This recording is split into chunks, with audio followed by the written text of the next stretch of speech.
உலக புகழ்பெற்ற இந்திய ஆங்கில எழுத்தாளரான திரு ஆர்.கே. நாராயண் அவர்களை சுஜாதா சந்தித்து பேட்டி எடுத்தது பற்றி அவரே அவருடைய வார்த்தைகளில் வர்ணிக்கிறார். இனி சுஜாதா என்ன சொல்கிறார் என்று கேட்கலாம். குமுதம் பத்திரிகையில் ஆசிரியராக இருந்தபோது ஆர்.கே. நாராயண் சந்தித்து பேட்டி எடுத்து எழுதும் ஒரு அருமையான வாய்ப்பு கிடைத்தது. வாசகர் வட்டம் லக்ஷ்மி கிருஷ்ணமூர்த்தியின் வீட்டில் சந்தித்தேன். என்னை பற்றி கேள்விப்பட்டிருக்கிறேன் என்று ஆர்.கே. நாராயண் சொன்னதே எனக்கு மிகவும் பெருமையாக இருந்தது. என்ன வேணா கேளுங்க என்றார். அப்போது 1990-91 காலகட்டத்தில் வெளியாகியிருந்த த வேர்ல்ட் ஆஃப் நாகராஜ் என்ற நாவலை அதற்கு முதல் நாள்தான் முழுவதும் படித்து முடித்திருந்தேன். அதில் நாரதரை ஒரு கேரக்டரா போடணும்னு எப்படி உங்களுக்கு தோணினது சார் என்று கேட்டேன். ஆர்.கே. நாராயண் உடனே கொஞ்சம் இருங்க என்று சொல்லி உள்ளே போய் தன்னுடைய ஹியரிங் எய்டை எடுத்து அணிந்து கொண்டு வந்தார். சாதாரணமாக என்னை பேட்டி காண வர்றவங்க எல்லாம் சரியா படிக்காம மேம்போக்கா கேட்பாங்க.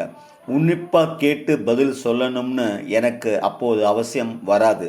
அதனால ஹியரிங் கைடு மாட்டிக்கிறதில்ல.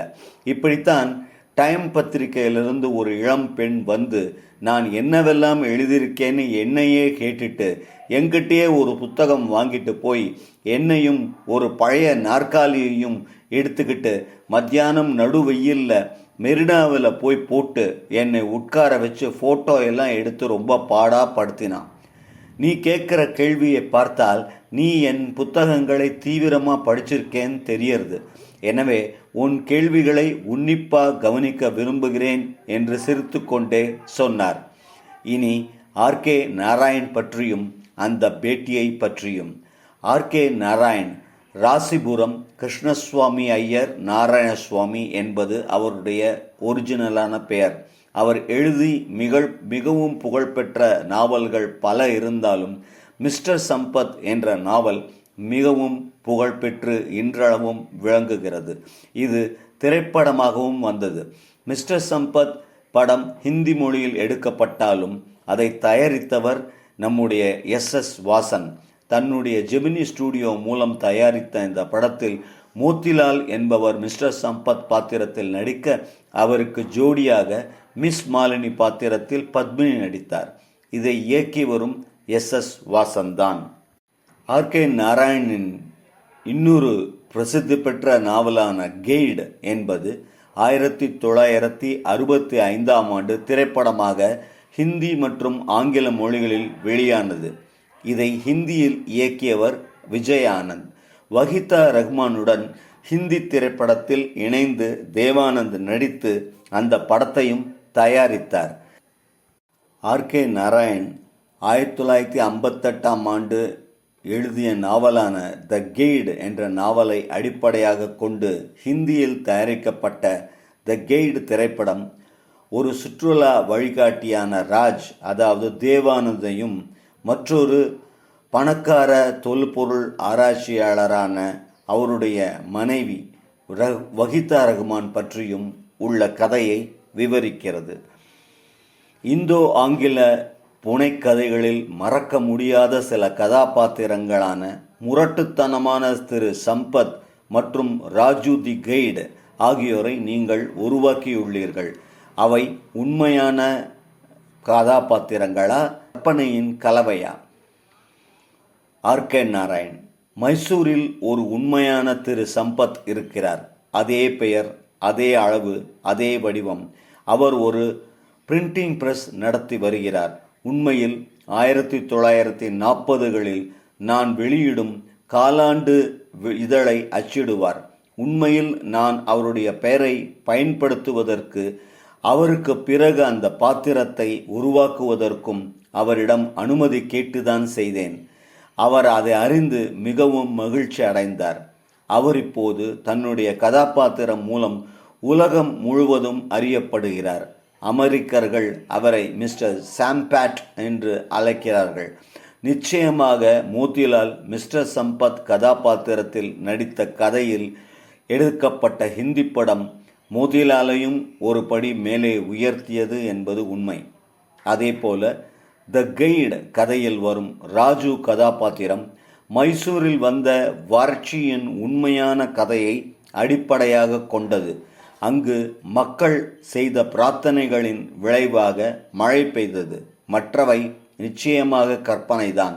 ஆனால் எனது எல்லா நாவல்களிலும் முழுமையான உண்மையின் கரு உள்ளது. ஆனால் நான் வாழ்க்கையை ஆவண பார்வையில் எடுக்கவில்லை என்றே நினைக்கிறேன்.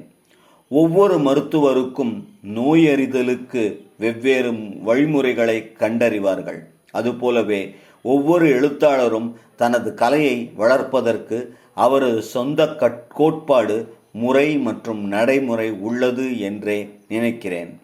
இதை பொதுமைப்படுத்த முனைபவர்கள், கல்வியாளர்கள் மற்றும் இலக்கியம் கவனமாக முத்திரையிடப்பட வேண்டும் என்று விரும்பும் பேராசிரியர்கள்தான் என்பது என்னுடைய கருத்து. கேள்வி: நீங்கள் எப்போதாவது இந்திய மொழிகளில், குறிப்பாக தமிழில் எழுத நினைத்துள்ளீர்களா? சொல்லுங்கள். ஆர்.கே. நாராயண்: நீங்கள் ஒரு மொழியில் மட்டுமே எழுத முடியும், எழுத வேண்டும். நீங்கள் ஒன்றை மட்டுமே நேசிக்க முடியும். நீங்கள் ஒரு மொழியியலாளர் என்றால் அது வேறு. ஆனால் நீங்கள் கலை படைப்பை உருவாக்க வேண்டும் என்றால் ஒரு மொழியை மட்டுமே தேர்ந்தெடுத்து அதையே முழுமையாக்குவதுதான் வேலையாக வைத்திருக்க வேண்டும். கேள்வி: எழுதியதை எடிட் செய்வதும் மறுபடி எழுதுவதுமான வேலை இயந்திரத்தனமாக இல்லாமல் தன்னிச்சையாக இருக்க வேண்டும் என்று நினைக்கிறீர்களா? முதல் வரைவை அடித்தளம், அதாவது பேஸ் என்று வைத்துக் கொள்வோம். முதல் நாவலின் முதல் வரைவை மாற்றங்களுக்காக ஜீரணிக்கும் முன் நான் முடிப்பேன். அப்போது 1000 வார்த்தைகளை 2 மணி நேரத்தில் முடித்து விடுவேன்.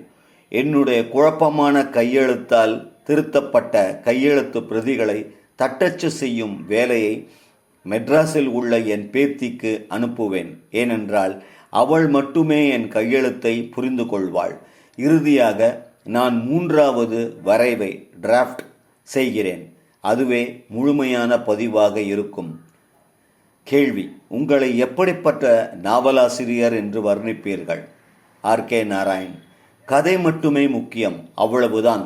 வாசகர்கள் எனது கதைகளில் முதலில் சொல்லப்பட்டதை விட அதிக முக்கியத்துவத்தை படித்தால் அதுதான் விஷயங்களை பற்றிய வாசகரின் புரிதல் என்றே எடுத்துக்கொள்ள வேண்டும். நான் கதை எழுதுகிறேன். சிலருக்கு கதையை விட பிரச்சனைகளை பிடிக்கும். ஆனால் நான் ஒருபோதும் குறிப்பிட்ட பிரச்சனைகளை யோசித்து பார்த்து அவற்றை பற்றி கதை எழுதுவதில்லை என்றே வைத்திருக்கிறேன். லேசான குறும்பும் எளிமையாக தெளிவாக கதை சொல்லும் திறமையும் ஆர்.கே. நாராயண் முக்கிய பண்புகள். ஜான் அப்டைக், கிரஹாம் கிரீன் போன்றவர்கள் அவரை பற்றி எழுதியிருப்பதை நாம் படிக்க வேண்டும். உலகத்தரம் வாய்ந்த எழுத்து அவருடையது என்பது புரியும். அவர்கள் எல்லாம் ரசித்தது ஆர்.கே. நாராயண் உரைநடையின் டிசப்டிவ் சிம்பிளிசிட்டி பற்றிதான். சிக்கலாக எழுதுவது, யாருக்கும் புரியாமல் எழுதுவது என்பது மிக சுலபம். குமுதத்தில் இந்த பேட்டி வெளிவந்தது. நான் அவருக்கு என்னுடைய ஸ்ரீரங்கத்து தேவதைகள் புத்தகத்தை பரிசாக கொடுத்தேன். அதை அவர் படித்திருப்பார். அதன் படித்ததன் மூலம் அவரை நான் கொஞ்சமாவது சிரிக்க வைத்திருப்பேன் என்று நம்புகிறேன். என் வாழ்வில் அவர் கொடுத்த அத்தனை சந்தோஷத்துக்கும் என்னுடைய ஒரு எளிய கைமாறு அது.